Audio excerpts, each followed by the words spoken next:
Bang! So what's good mga trupa? It's your boy again and again, Dan the Barber. So ayun mga trupa, so today, Tuesday, nakaschedule tayo for roof warrant of fitness dito sa Newlyn, dito sa Oakland. Pupunta natin yung best of the best na roof center dito sa Oakland, dito sa Newlyn.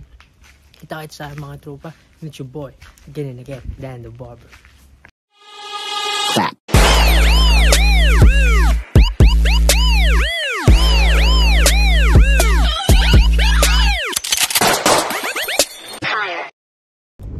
What's good mga trupa, and it's your boy again and again, Dan the Barber. So mga trupa, so ngayong araw, Tuesday, may schedule tayo sa take the next right onto Farquhar Road. Warrant of fitness or woof dito sa Oakland, sa Newlyn. Malapit lang din natin, mga 15 minutes drive from sa bahay. Yung warrant of fitness mga kapatid is every 6 months sa 90s models sa sasakyan dito sa New Zealand.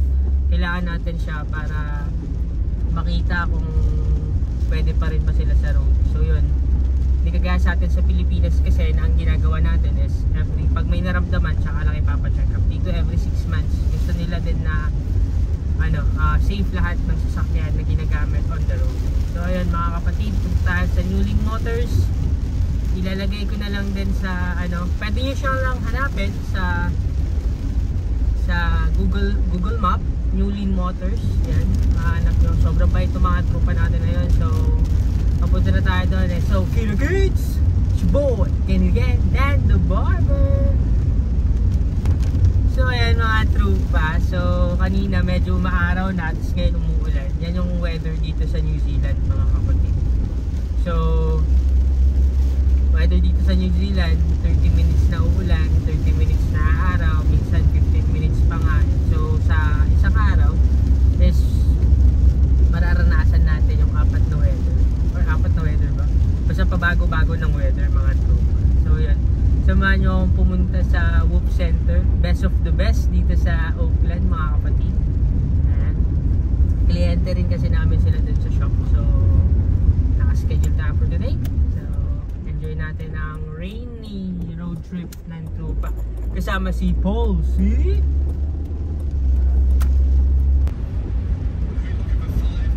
So ayun mga trupa, so 8 months na tayo dito sa New Zealand, sa Auckland. So first time ko lang din may experience kung paano ba magpa-warrant of fitness dito. Sa atin kayo sa Pilipinas, dami nating tropa doon si Kuya Paul. Marami tayong tropa na pwedeng kausapin about sa sasakyan. Dito kasi wala tayo masyadong kilala. Buti na lang, itong pupuntahan natin na ito is tropa natin sa shop, kliyente natin sa shop. So safe tayo dito mga kapatid. Every 6 months kasi kailangan sa 90s model, kailangan every 6 months. Pero pag 2005 pataas ang sasakyan, 1 year ata siya. 1 year.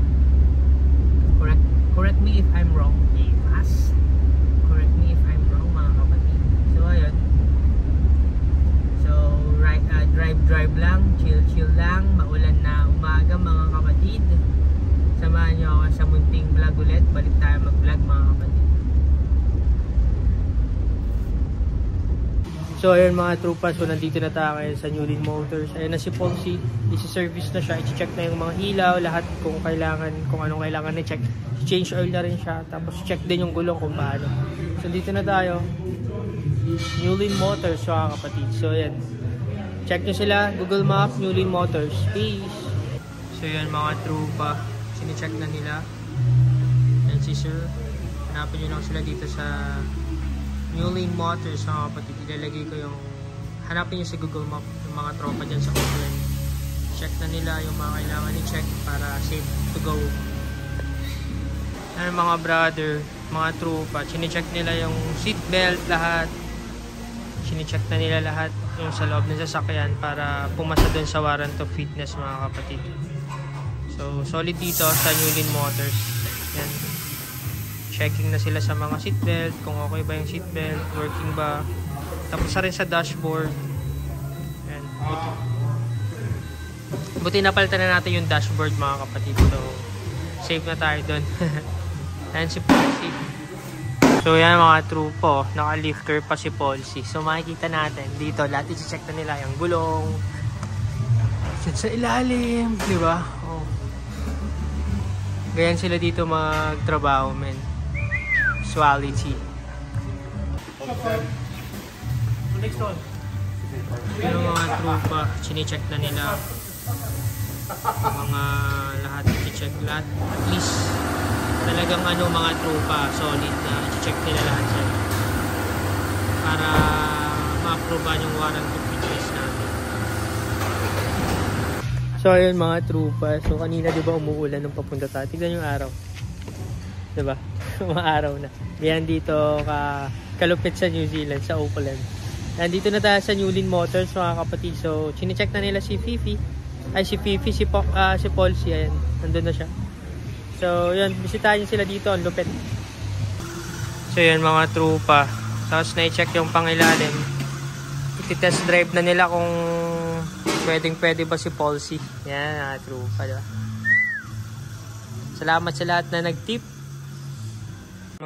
So, ayun mga trupa. So, okay yung gulong, okay lahat yung pangilalim. So, nag-expired na daw last week yung oil, so kailangan na nilang palitan. And si Kuya Trupa, change oil na natin sa sakyan. Hey! So yan mga trupa, may tagapasalo pa talaga sila ng langis yan. Change oil na rin natin si Polsi. Ito yung ilalim ni Polsi. Shape, sariwa pa. Trupa, salpak ng bagong oil filter. Just like the light of a new day, you hit me from out of the blue. Budol malala mga trupa. Wheel cover lang muna, walang pambili ng bagong mags. Para ang presentable si Polsi mga trupa. Mga trupa, salin na ng langis. Lagyan natin ng bagong wheel cover para presentable naman mga trupa din. Mga trupa, tapos na, nabudol pa nga tayo ng wheel cover. Diba? Medyo okay na mga trupa. Thank you Newlin Motors. Bisitahin nyo lang sa Google Map mga Newlin Motors, Auckland. So yun mga trupa, tapos na yung Wolf and dito na yung gastos natin, 243. And then hanapin nyo lang si Sir Hadja. Hey! Hindi tayo sa atin, may